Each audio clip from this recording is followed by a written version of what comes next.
Mobile की battery अगर कम हो जाए तो आप चार्जर लगा सकते हो, लेकिन बॉडी की बैटरी अगर कम हो जाए तो क्या होता है, उसको कैसे मिलती है एनर्जी?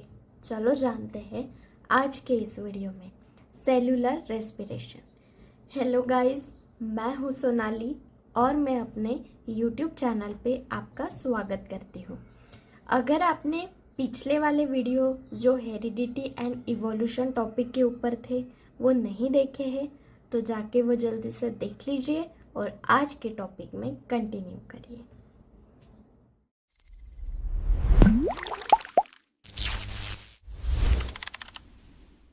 आज के हमारे टॉपिक का नाम क्या है? Cellular respiration. अब सेल्यूलर रेस्पिरेशन इसका क्या मतलब है? जैसे आपने पिछले वीडियो में देखा कि रेस्पिरेशन जो है वो दो टाइप के होते हैं। एक है बॉडी लेवल रेस्पिरेशन और दूसरा है सेल्यूलर रेस्पिरेशन, है ना। तो बॉडी लेवल रेस्पिरेशन में आपने देखा कि CO2 एंड ऑक्सीजन का क्या हो जाता है, एक्सचेंज हो जाता है। तो अब सेल्यूलर रेस्पिरेशन में क्या होता है वो हम आज के वीडियो में देखने वाले हैं। तो सेल्यूलर रेस्पिरेशन ये क्या है? ये प्रोसेस है इन विच ग्लूकोज का क्या हो जाता है, ऑक्सीडेशन हो जाता है। ग्लूकोज मॉलिक्यूल क्या हो जाता है, कंप्लीटली ऑक्सीडाइज हो जाता है और उससे क्या मिलती है, हमें एनर्जी मिलती है। अब ऑक्सीडेशन का मतलब क्या है? ऑक्सीडेशन का मतलब है लॉस ऑफ इलेक्ट्रॉन। ऑक्सीडेशन का मतलब क्या है? Loss of electron. समझ गए? देखो, ये है ग्लूकोज। ग्लूकोज का क्या हो जाता है, ऑक्सीडेशन हो जाता है। क्या हो जाता है? ऑक्सीडेशन हो जाता है। उससे हमें क्या मिलती है? उससे हमें एनर्जी मिलती है ना। अब ऑक्सीडेशन का मतलब क्या है? लॉस ऑफ इलेक्ट्रॉन, है ना। Loss of electron, electron molecule का क्या हो जाता है, लॉस हो जाता है इसमें। उसे क्या कहते हैं हम? Cellular respiration. अब देखो, जो हमें एनर्जी मिलती है वो एनर्जी के दो टाइप है। एक तो हमें डायरेक्ट मिलती है, दूसरी इनडायरेक्ट मिलती है। अब ये जो डायरेक्ट एनर्जी हमें मिल रही है वो सेल जो है वो डायरेक्टली ले सकते हैं, लेकिन जो इनडायरेक्ट एनर्जी है वो सेल डायरेक्टली ले सकते क्या? नहीं। उसको कुछ तो मॉलिक्यूल होगा, उसको क्या करना पड़ेगा, कन्वर्ट करना पड़ेगा एटीपी के फॉर्म में, है ना। एग्जाम्पल देखो, अगर हमें घी खाना है तो हम दो टाइप से खा सकते हैं। एक तो हम मार्केट से सीधा घी ला सकते हैं, या फिर क्या करेंगे, पहले लोनी लाएंगे, उसको क्या करना पड़ेगा, हमें उसको कन्वर्ट करना पड़ेगा घी में, तब जाके हम घी खा पाएंगे।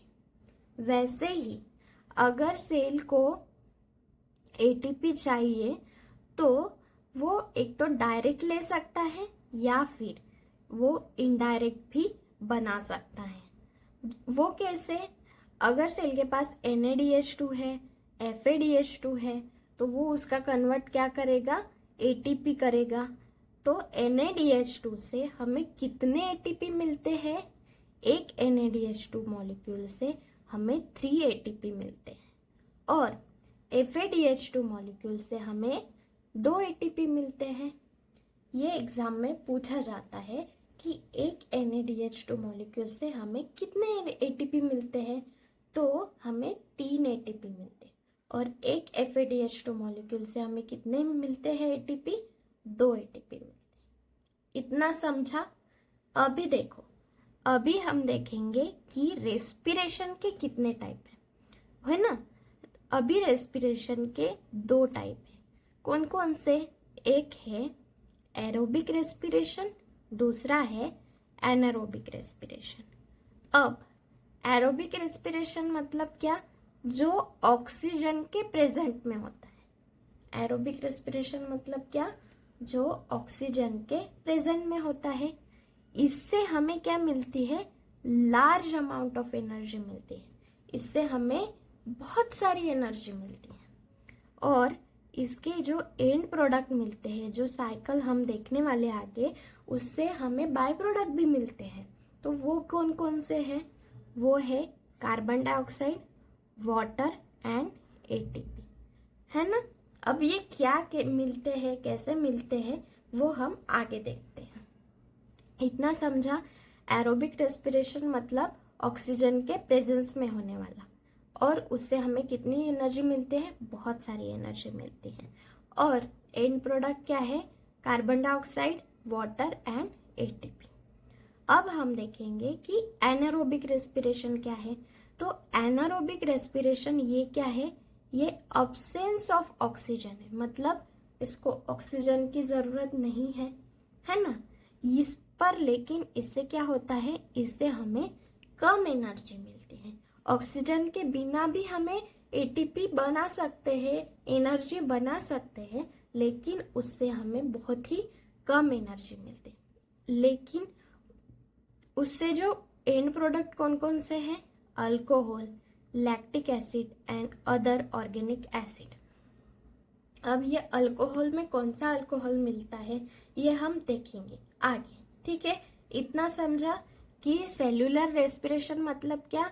ग्लूकोज का ऑक्सीडेशन होना और उससे हमें एनर्जी मिलना। अब एनर्जी दो टाइप की है, डायरेक्ट, इनडायरेक्ट। और रेस्पिरेशन की दो टाइप है, aerobic respiration and anaerobic respiration. इतना समझा आपको? आगे देखते हैं। एरोबिक रेस्पिरेशन जो है उनमें 3 रिएक्शंस होते हैं, ठीक है, जिससे हमें क्या मिलती है? एटीपी के फॉर्म में एनर्जी मिलती है ना। तो एरोबिक रेस्पिरेशन के जो 3 रिएक्शन है वो कौन कौन से है? वो है ग्लाइकोलिसिस, दूसरा है क्रेब साइकिल एंड तीसरा है etc chain reaction. Okay, glycolysis, Krebs cycle, etc chain reaction. अब ये कैसे परफॉर्म होती है, क्या होता है उसमें, ये हम आगे देखते हैं। तो सबसे पहले हम देखेंगे कि ग्लाइकोलिसिस क्या है। ग्लाइको मतलब क्या? ग्लाइको मतलब ग्लूकोज। और लिसिस का मतलब क्या होता है? लिसिस का मतलब ब्रेक डाउन होना, है ना। मतलब ग्लूकोज का ब्रेक डाउन होना, इसको हम क्या कहेंगे? ग्लाइकोलिसिस। अब ब्रेकडाउन होके, ग्लूकोज का ब्रेकडाउन होके क्या मिलेगा हमको? हमको मिलेगा पायरुविक एसिड। क्या मिलेगा? Pyruvic acid. ग्लूकोज का जो कन्वर्जन है पायरुविक एसिड में, उस प्रोसेस को हम क्या कहेंगे? ग्लाइकोलिसिस कहेंगे। देखो, glycolysis is a central pathway for glucose catabolism in which glucose जो 6 कार्बन कंपाउंड है, 6 carbon compound is converted to pyruvate, जो कि है 3 कार्बन कंपाउंड, है ना, 3 कार्बन कंपाउंड। अब देखो, ये जो प्रोसेस है, ये प्रोसेस एम्बेडेन, मेयरहोफ, पैरानास, ये जो 3 साइंटिस्ट थे, इन्होंने खोजी थी। इसीलिए इसको हम ईएमपी पाथवे भी कहते हैं। क्या कहते हैं? EMP pathway. ओके, इतना समझा? आगे देखते हैं। Glycolysis occur in the cells cytosol in cytoplasm. ये जो ग्लाइकोलिसिस प्रोसेस होती है वो सेल के साइटोप्लाज्म में होती है। कहाँ होती है? साइटोप्लाज्म में। अब हमें अगर क्वेश्चन आता है कि ग्लाइकोलिसिस जो साइकिल है वो कहाँ होती है, वो साइटोप्लाज्म में होती है। समझा? ग्लाइकोलिसिस में क्या होता है? ग्लूकोज का कन्वर्शन पायरुविक एसिड में होता है। तो अब ये सिंपल डायग्राम देखो। ग्लाइकोलिसिस का मतलब है ग्लूकोज जो कि 6 कार्बन कंपाउंड है, C6H12O6, ये इसका फॉर्मूला है। इसका कन्वर्जन होता है 2 पायरुविक एसिड में, मतलब हमें 2 पायरुविक एसिड के मॉलिक्यूल मिलते हैं जो कि 3 कार्बन कंपाउंड मॉलिक्यूल है, C3H4O3। उसके साथ साथ हमें कुछ बाय प्रोडक्ट्स भी मिलते हैं। अब ये कौन से हैं? इसके साथ साथ हमें ग्लाइकोलिसिस में 2 एटीपी मिलता है। कितने एटीपी मिलते हैं? 2 एटीपी और plus 2 water molecule, 2 NADH2 and 2 hydrogen. समझा आपको कि बाय प्रोडक्ट कौन से हैं? 2 ATP, water molecule, NADH and H positive, मतलब हाइड्रोजन। तो अब हमें क्वेश्चन आएगा कि ग्लाइकोलिसिस को डिस्क्राइब करो, या फिर MCQ में पूछा जाएगा कि ग्लूकोज कितने कार्बन का है, पायरुविक एसिड कितने कार्बन का है, ग्लाइकोलिसिस होता क्या है, देन ग्लाइकोलिसिस कहाँ पे होता है, ये ग्लाइकोलिसिस कौन से साइंटिस्ट ने खोजा था, ग्लाइकोलिसिस को दूसरा नाम क्या है, ये सब बातें हमें पता होनी चाहिए कि ग्लाइकोलिसिस में 6 carbon compound converted to 3 carbon compound, that is pyruvic acid, है ना। इसको हम EMP पाथवे भी बोलते हैं। अब क्वेश्चन ऐसा भी आ सकता है कि ग्लाइकोलिसिस में कितने एटीपी बनते हैं, तो कितने बनते हैं? इसमें 2 एटीपी बनते हैं, है ना। चलो आगे देखते हैं क्रेब्स साइकिल क्या है। देखो अभी हम देखेंगे कि क्रेब्स साइकिल क्या होते हैं। क्रेब्स साइकिल को हम सिट्रिक एसिड साइकिल भी कहते हैं या फिर ट्राई कार्बोक्सिलिक एसिड साइकिल भी कहते हैं। अब ये क्यों कहते हैं ये हम आगे देखते हैं। अब ये जो साइकिल हो रही है ये कहाँ हो रही है? ये साइकिल हो रही है माइटोकॉन्ड्रिया के मैट्रिक्स में। जो ग्लाइकोलिसिस हो रही थी वो कहाँ हो रही थी? वो साइटोप्लाज्म में हो रही थी। अब ये साइकिल कहाँ हो रही है? ये साइकिल माइटोकॉन्ड्रिया मैट्रिक्स में हो रही है। ठीक है, ये है माइटोकॉन्ड्रिया, ये है उसका आउटर मेम्ब्रेन। देखो ये आउटर मेम्ब्रेन है और ये क्या है? ये इसका इनर मेम्ब्रेन है। अब ये माइटोकॉन्ड्रिया के अंदर ये जो मैट्रिक्स होता है उसको हम माइटोकॉन्ड्रियल मैट्रिक्स कहते हैं। वो साइकिल उसके अंदर हो रही है। अब देखो जो हमने ग्लाइकोलिसिस में ग्लूकोज का कन्वर्जन किस में किया था? पायरुविक एसिड में किया था, है ना। ग्लूकोज का कन्वर्शन 2 पायरुविक एसिड में किया था। तो 2 पायरुविक का नहीं देखते हैं हम, सिर्फ 1 पायरुविक एसिड का देखते हैं। इसका भी वही होता है लेकिन अभी हम सिर्फ 1 पायरुविक एसिड मॉलिक्यूल का क्या होता है वो देखेंगे। अब देखो ये पायरुविक एसिड का मॉलिक्यूल NADH एंड CO2 के साथ मिलकर एसिटिल कोएंजाइम बनाता है। ये एक मॉलिक्यूल बनाता है। ये पायरुविक एसिड का जो मॉलिक्यूल है वो कितने कार्बन का था? वो 3 कार्बन का था। लेकिन ये जो एसिटिल कोएंजाइम है ये कितने कार्बन का है? ये 2 कार्बन का है। अब देखो ये एसिटिल कोएंजाइम A और ये जो माइटोकॉन्ड्रियल मैट्रिक्स है वहाँ पे ऑक्सैलो एसीटेट नाम का एक मॉलिक्यूल रहता है जो कि 4 कार्बन का रहता है। कितने कार्बन का रहता है? 4 कार्बन का रहता है। तो ये एसिटिल कोएंजाइम A कहा जाता है? ये जाता है माइटोकॉन्ड्रियल मैट्रिक्स में। वहाँ पे जाके ऑक्सैलो एसीटेट नाम के जो मॉलिक्यूल होता है वहाँ पे जाके क्या हो जाता है? वो मिक्स हो जाता है। तो एसिटिल कोएंजाइम A, एसिटिल कोए प्लस ऑक्सैलो एसीटेट, इससे मिलके क्या मिलता है हमें?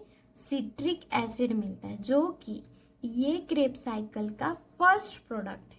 क्या है? साइकिल का फर्स्ट प्रोडक्ट है, इसीलिए इसको हम क्या बोलते हैं? सिट्रिक एसिड साइकिल बोलते हैं। ये फर्स्ट कंपाउंड हमें मिला है इसीलिए हम इसको सिट्रिक एसिड साइकिल कहते हैं। अब देखो ये सिट्रिक एसिड का जो है वो जो है उसको 3 कार्बोक्सिलिक एसिड ग्रुप प्रेजेंट होते हैं उसके स्ट्रक्चर में, इसीलिए इसको हम क्या कहते हैं? ट्राई कार्बोक्सिलिक एसिड साइकिल भी कहते हैं। इतना समझा आपको। अब देखो, एसिटिल कोए जो था वो कितने कार्बन का था? वो 2 कार्बन का था। अब एक्सेलो एसीटेट जो था वो कितने कार्बन का था? 4 कार्बन का था। तो ये जो सिट्रिक एसिड बनेगा अपना कितने कार्बन का बनेगा? 6 कार्बन का बनेगा। इतना समझा। अब ये क्रेब साइकिल जो है वो हमें रटनी नहीं है। हमारे जो सिलेबस है उसमें सिर्फ इतना ही दिया है कि ये माइटोकॉन्ड्रियल मैट्रिक्स में होती है। फर्स्ट जो कंपाउंड हमें मिलता है सिट्रिक एसिड, इसलिए इसको सिट्रिक एसिड साइकिल भी कहते हैं। ट्राई कार्बोक्सिलिक एसिड साइकिल भी कहते हैं क्योंकि उसमें 3 कार्बोक्सिलिक ग्रुप प्रेजेंट होते हैं। ये हंस क्रेब नाम के जो साइंटिस्ट थे उन्होंने खोजी थी, इसलिए इसको क्रेब साइकिल भी कहते हैं। इतना समझा। अब देखो, अब ये साइकिल में हमें कितने बाय प्रोडक्ट्स मिलते हैं ये हम देखेंगे। ये साइकिल में पूरे 3 NaDH2 के मॉलिक्यूल मिलते हैं। 1, 2 और 3। कितने मिलते हैं? 3 NaDH मिलते हैं। कितने मिलते हैं? 3 NaDH मिलते हैं। और जो है इसमें एक FADH मिलता है। कितना मिलता है? एक FADH मिलता है। उसके साथ साथ हमें एक ATP भी मिलती है। ये जो GTP दिख रही है ये ATP के बराबर होती है, इसलिए एक ATP हमें क्या मिलती है? इस साइकिल से हमें एक ATP मिलती है। अब इसके साथ साथ हमें 2 कार्बन डाइऑक्साइड के मॉलिक्यूल मिलते हैं। कितने मॉलिक्यूल मिलते हैं? 2 कार्बन डाइऑक्साइड के मॉलिक्यूल इस साइकिल से मिलते हैं। इतना समझा आपको? ये डायग्राम देखो, पायरुविक एसिड का कन्वर्जन किसमें हुआ? एसिटिल कोएंजाइम में हुआ। एसिटिल कोएंजाइम में हमें फर्स्ट प्रोडक्ट जो मिला 6 कार्बन कंपाउंड जो कि था सिट्रिक एसिड। वो सिट्रिक एसिड से फिर ये पूरी साइकिल रन हुई और फिर उसके साथ साथ में 2 कार्बन डाइऑक्साइड मॉलिक्यूल मिले, एक ATP मिला, 3 NaDH मिले और एक FADH मिला। इतना समझा आपको? क्रेब साइकिल क्या होती है? क्रेब साइकिल उसको सिट्रिक एसिड साइकिल भी कहते हैं, ट्राई कार्बोक्सिलिक एसिड साइकिल भी कहते हैं। समझा? अब देखो, अब हम पढ़ने वाले हैं इलेक्ट्रॉन ट्रांसपोर्ट चेन क्या है। तो इलेक्ट्रॉन ट्रांसपोर्ट चेन है इलेक्ट्रॉन ट्रांसफर रिएक्शन। इसको इलेक्ट्रॉन ट्रांसफर रिएक्शन भी कहते हैं। अब ये क्यों कहते हैं? क्योंकि इलेक्ट्रॉन का क्या हो रहा है? यहाँ पे इलेक्ट्रॉन का ट्रांसफर हो रहा है। अब ये कहाँ होती है?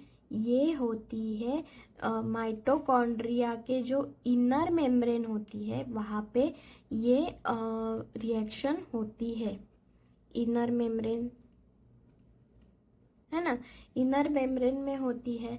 तो यहाँ पे क्या हो रहा है? यहाँ पे NaDH मॉलिक्यूल जो था NaDH2 मॉलिक्यूल और FADH2 मॉलिक्यूल का क्या हो रहा है? इनडायरेक्टली ATP हमें मिल रहा है ना। NaDH2 और FADH2 से हमें यहाँ पे क्या मिल रही है? इनडायरेक्टली ATP मिल रही है। अब देखो यहाँ पे क्या होता है कि कंप्लीट क्या हो जाता है? इलेक्ट्रॉन का ऑक्सीडेशन हो जाता है ना। इलेक्ट्रॉन डोनेट हो जाते हैं यहाँ पे और इसके साथ साथ हमें वाटर मॉलिक्यूल जो है एज अ बाय प्रोडक्ट हमें मिलते हैं। ठीक है, इतना समझा। और अगर हम देख ले ऐसे पूरे रिएक्शन को हम अगर देख ले डिटेल में तो यहाँ पे 26 to 28 ATP ये साइकिल में मिलते हैं। अब आप बोलोगे कि ग्लाइकोलिसिस हो गया, क्रेब साइकिल हो गई, इलेक्ट्रॉन ट्रांसफर चेन हो गई, तो इसमें हमें कितने ATP मिलते हैं? तो यहाँ पे हमें 32 ATP हमें पूरे तीनों साइकिल मिला के 32 ATP मिलते हैं। अब आप बोलेंगे कि कब से आप सिर्फ ATP लगा रहे हो, लेकिन ये ATP है क्या भाई? एटीपी है एडिनोसाइन ट्राइफॉस्फेट। मेरे साथ कहो, एडिनोसाइन ट्राइफॉस्फेट। अब आप बोलोगे कि एटीपी में एनर्जी कहाँ से आती है, तो देखो ये जो एटीपी का स्ट्रक्चर है, ये एडिनोसाइन मॉलिक्यूल है, ये राइबोस शुगर है, इसके साथ साथ 3 फॉस्फेट बॉन्ड क्या होते हैं, अटैच होते हैं। अब ये जो 3 फॉस्फेट बॉन्ड है, इसके बीच में 3 फॉस्फेट मॉलिक्यूल है, इसके बीच में जो आपको ये बॉन्ड दिख रहे हैं, ये बॉन्ड में होती है एनर्जी। तो energy is stored in phosphate bond. अब देखो, अगर हमने एटीपी ये पूरे मॉलिक्यूल को ब्रेक कर दिया तो हमें क्या मिलेंगे। अगर हमने एक फॉस्फेट मॉलिक्यूल ब्रेक कर दिया तो हमें क्या मिलेगा, एडीपी, मतलब एडिनोसाइन डाइफॉस्फेट। यहाँ पे 2 ही फॉस्फेट रहेंगे, है ना, तो एक बॉन्ड में यहाँ पे एनर्जी सेव होती है, इसीलिए इसको हम क्या कहते हैं, energy currency of the cell. क्या कहते हैं, energy currency of the cell कहते हैं। समझा इलेक्ट्रॉनिक चेन ट्रांसपोर्ट सिस्टम क्या है। अब हमने ग्लाइकोलिसिस देखा, हमने क्रेब्स साइकिल देखी, हमने इलेक्ट्रॉन ट्रांसफर चेन देखी, एटीपी का स्ट्रक्चर देख लिया। अब हम आगे अगले वीडियो में देखेंगे कि और किस किस से हमें एनर्जी मिल सकती है। अगर आपको ये वीडियो पसंद आया है तो लाइक शेयर सब्सक्राइब करना ना भूलें और